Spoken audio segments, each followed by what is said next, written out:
इमरोज़ नहीं रहे। अमृता प्रीतम के इमरोज़ नहीं रहे। 97 वर्ष की उम्र में मुंबई में उनका इंतकाल हो गया।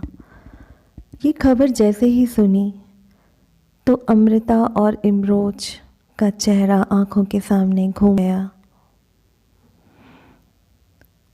इमरोज़ कौन थे? क्या रिश्ता था अमृता से? दुनियावी तौर पे देखा जाए तो इमरोज़ और अमृता का कोई दुनियावी रिश्ता नहीं था, लेकिन फिर भी सबसे बड़ा रिश्ता था इश्क का, एक निराला इश्क। यकीन नहीं होता कि कोई किसी को इस तरह भी चाह सकता है कि खुद को ही भूल जाए, महबूब में इस तरह से समा जाए कि वो खुद भी महबूब सा ही हो जाए।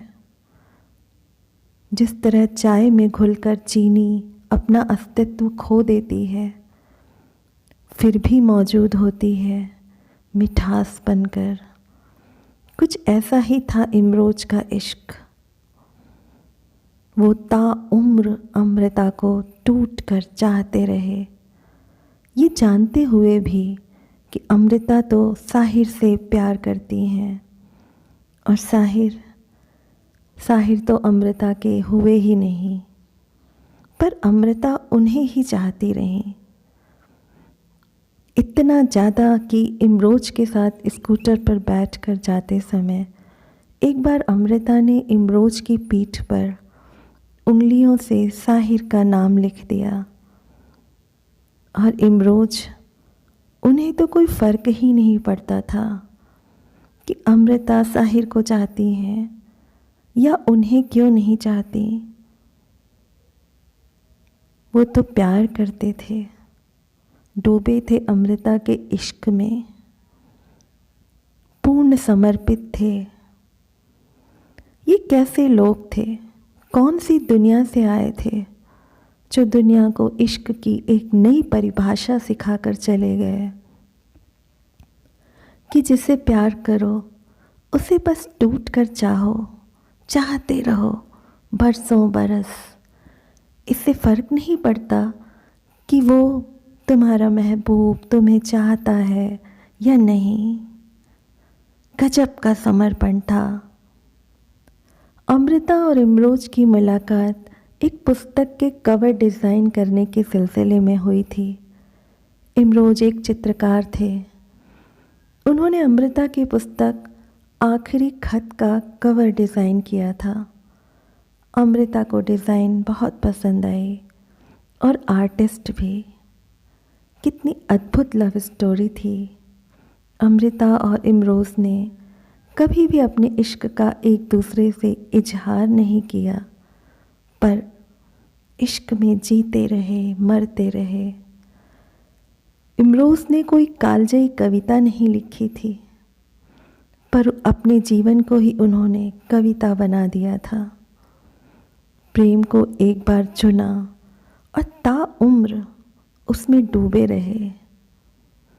इमरोज़ का इश्क एक नए किस्म का प्रेम गढ़ता है, जहाँ चाह नहीं है कुछ पाने की, किसी तरह का कोई बंधन नहीं है, पूर्ण स्वतंत्रता है, समर्पण भी पूरा है, क्योंकि उनका इश्क देने का नाम है, लेने का नहीं। बिना एहसान जताए पूर्ण समर्पित प्रेम है इमरोज़ का। अमृता का आखिरी समय बहुत तकलीफ़ और दर्द में बीता। बाथरूम में फिसल गई थी, गले की हड्डी टूट गई थी। उस तकलीफ़ में उस समय इमरोज़ ने अमृता की सेवा में खुद को पूरी तरह से झोंक दिया।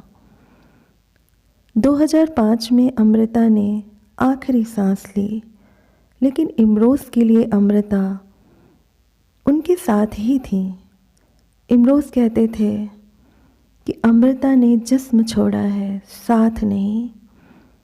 अब भी मिलती हैं, कभी तारों की छाँव में, कभी बादलों की छाँव में, कभी किरणों की रोशनी में, कभी ख्यालों के उजाले में। हम अब भी उसी तरह साथ चलते हैं, फूलों के घेरे में बैठकर एक दूसरे को अपना कलाम सुनाते हैं। उसने जिस्म छोड़ा है, साथ नहीं। अमृता जा चुकी थी, पर इमरोज उन्हें जीते रहे अंतिम सांसों तक। और अब वो भी जिस्म की कैद से आज़ाद होकर चल पड़े हैं उस लंबे सफ़र पर, जहाँ शायद अमृता किसी मोड़ पर उन्हें मिले इंतज़ार करती हुई, क्योंकि वो कह गई थी कि मैं तुझे फिर मिलूँगी, मैं तुझे फिर मिलूँगी।